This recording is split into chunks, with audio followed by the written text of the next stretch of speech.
Hey, are you an RVer who is scared of water damage? Yes. If you are, it's a completely reasonable fear because RV water damage is very insidious. It gets in behind walls and it kind of sneaks up on you and you might not notice it right away, and then all of a sudden you have this really big issue that's expensive and tedious to fix.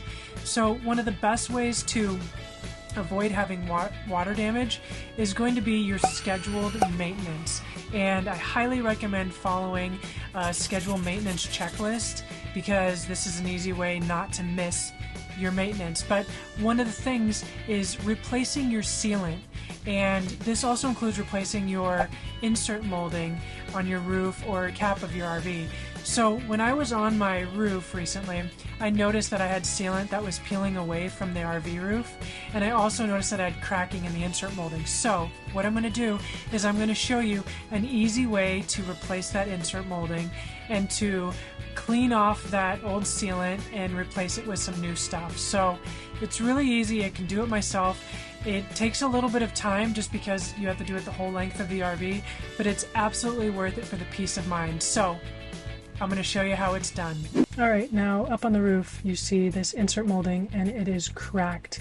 And there's also a screw that's exposed back here and a bunch of gunked up sealant. So you can also see, unfortunately, the sealant along the rail top is coming away, so I'll need to fix that as well. So I get a screwdriver and I remove the screw at this end, and that's pretty much what's holding this in besides the rails. So make sure you don't lose the screw, and then this insert molding just pulls out very easily.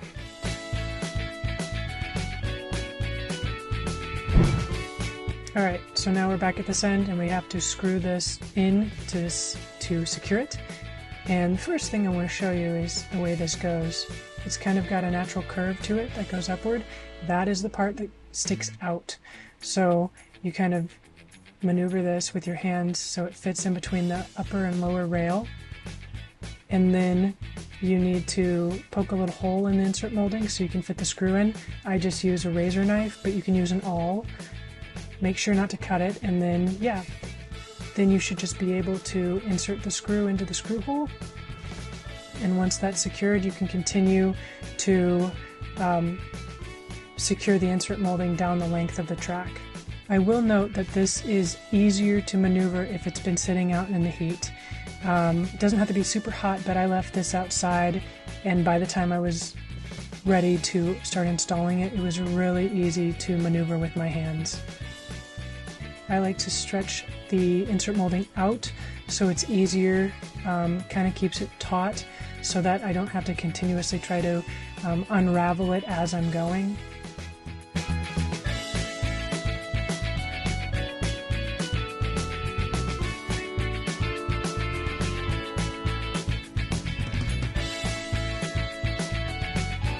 And now that I'm at the end, I am going to remove the other end of the insert molding, and here you can see that the manufacturers put a bunch of silicone on the tip of this screw, so I kind of had to force it to get the old screw out.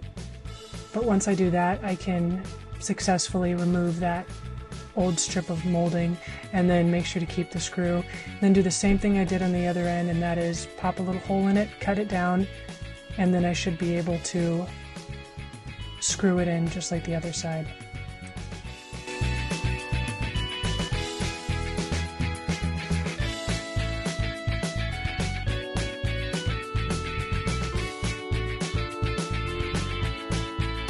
I like to run my hands down this just to make sure that both the upper and lower are secured into the rails. And then I take this plastic razor knife. It's very important not to cut this, so always use plastic for this, but I'm going to be removing this old sealant, and I really make a point to remove all of the old sealant. I don't like to put new material over old material. I don't think it adheres as well, and it's just as easier to clean. So this stuff has been sitting out in the sun for a couple years, and it's actually coming up really easily. This razor knife is awesome, and I'll leave a link to it in the description. And then when it's time to clean this, that is when I go to some lacquer thinner. And I never pour it directly on the roof. I put it on a rag, and I always use gloves when I use lacquer thinner or any thinner. And these are like the heavier duty chemical resistant gloves. And then once I've got that, I can really get in there and make sure I clean the roof and everywhere where the sealant had been. And this allows for a better seal, and it allows the new layer of sealant to adhere better to the roof.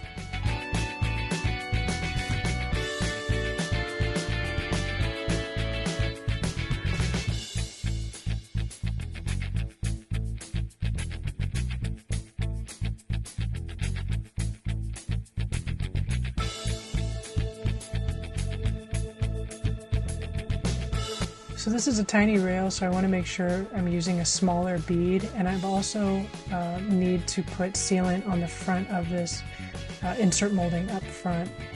And when I cut this, remember, I want a small bead. I don't want a lot of material gunking over.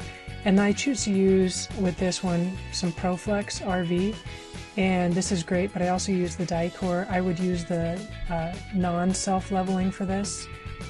And then I seal this edge right where the beginning of the insert molding is, so that moisture won't get in there. And then I just start with my bead. And when I'm doing this, I always make sure I have a rag, a damp rag, so that I can clean my fingers off as I go, or else I just make everything a very sticky mess. I like to make sure I go nice and slow with the bead until I kind of get into my rhythm, and then you can follow it with a finger just to smooth out the bead.